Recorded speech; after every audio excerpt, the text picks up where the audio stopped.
Yeah, it's I'm proud of our guys. Wilmington's a really good team. They're a rival. Really good chance we'll see them again in the conference tournament, and we have a lot of respect for them. I thought the crowd was great. I thought, do want to acknowledge just all the work that the athletic department put in, Jessica Rogers and her staff, and Kyle Denzel and the administration with the T-shirts and all that stuff. I mean, I walked out here today, and there's 25 people putting out T-shirts on 5,000 seats. That takes a lot of time. So I think it's important to acknowledge the work that people are putting in to create a great atmosphere, and the fans showed up. And when we needed them, they were there. Obviously, as the game got a little bit out of hand, the energy kind of left the building a little bit. But I thought that was phenomenal. We pride ourselves on our rebounding, our pace, and our defense. And I think in those three areas, we were on it tonight. Our guys were great in preparation.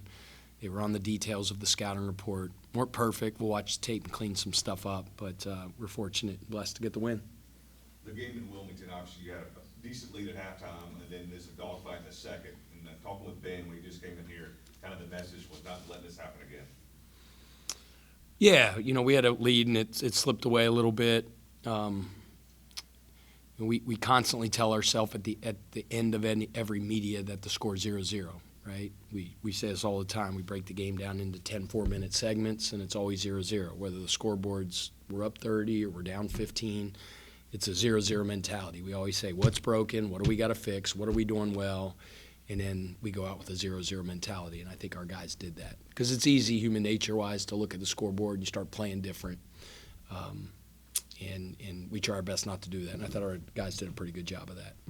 Just talk about Ben and Pat coming off the bench, giving you big offensive lift. Yeah, I mean, our depth is our deal.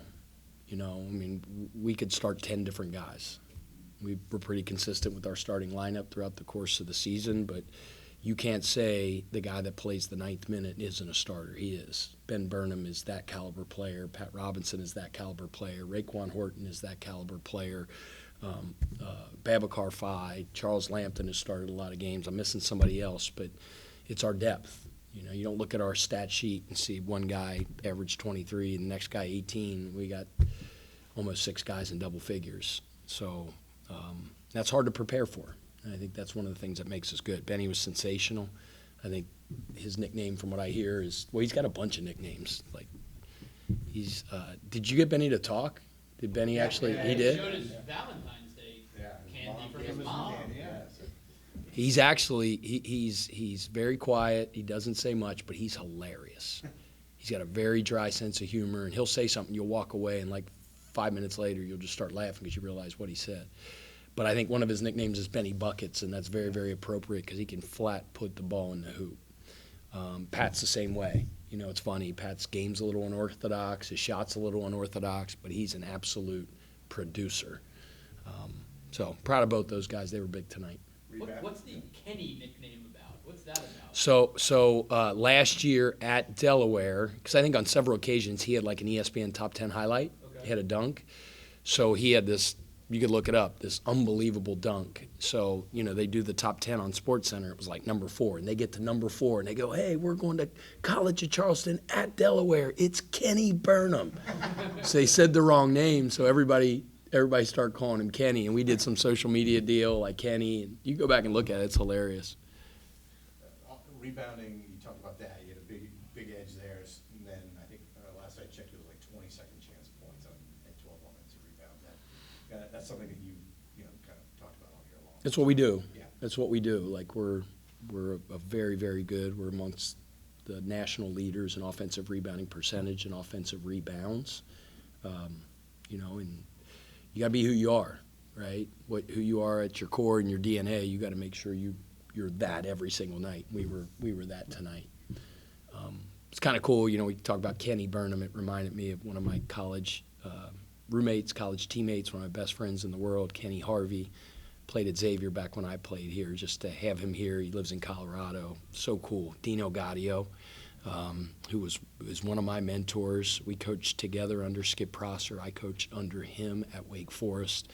To have him and his wife here.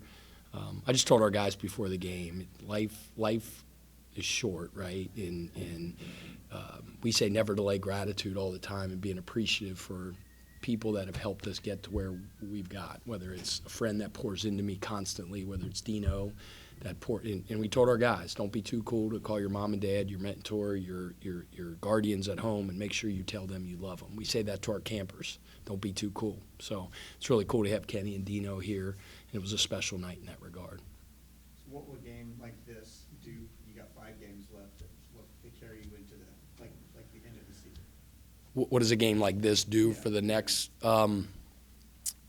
you know, we're just so big about the next thing, you know, the next deal. Like when this game's over, it's over. We turn the page to the most important thing in the history of our program. That's what we say all the time. We say that's the next thing. So, you know, it's the next film session. It's tomorrow we're off because, you know, the NCAA mandates you have one off day a week, and we have this weird schedule where we went Saturday, Wednesday. Hold on. What is it? So it's Wednesday today. Saturday, Wednesday, Saturday, Monday. So we have to be off tomorrow, which will create a one-day prep for Hampton and then a one-day prep for Northeastern, and just kind of how it is. So what the guys got to do is take care of business tomorrow academically because we've been missing a lot of school. We're going to miss again when we leave on Thursday, when we leave on Friday. So they got to recover, all those type of things, and then we'll get back after it and have a great day of preparation on Friday. And you talked on Saturday on radio just about kind of finding out how your team responds to adversity. Have you learned anything new from these guys kind of after the last 2 losses and then obviously winning on Saturday and now? I don't know if I've learned something new, but it kind of confirmed what I already knew, and we have resilient, tough guys. We had a very good season so far, and it's hard throughout the course of a season. Skip Prosser used to say all the time, the season's a lifetime, right? And it's really hard to be very, very good early, very, very good in the middle, and very, very good in the end. There's going to be some peaks and valleys and adversity, and we hit it, you know, and our guys responded like I knew they would. Stayed consistent. We had to identify some things that were our shortcomings and that we weren't doing to our standard, and I think our guys have realized that and have been really good since. When you go to empty the bench at the end, is Johnny itching to get in? He need to get his butt in the backyard and start working on those free throws, man. But no, it's so much fun to have him on the bench. Matt lets me, you know, Johnny's around all the time. He's on the bench. He's in the locker room. Tegan Carr, Thomas's son, is on the bench. Her daughter is on the bench and in the locker room, and that's cool. And everybody doesn't allow that. And when I asked Matt, he goes, "You kidding me? Like, heck yeah!" So, just to be able to enjoy this journey with my son and my children. My girls are in the locker room after the game when we're talking to the team and celebrating and stuff like that. Family is very, very big in our program. It's a word we use all the time. So appreciate you bringing him up. Now, Lisa will see that, and I said he's got to get his butt in the backyard to shoot free throws, and she'll be mad at me. So I'm just kidding. But he does need to get out and shoot some free throws, though. Coach, we appreciate it. Thank you. All right, guys, thanks.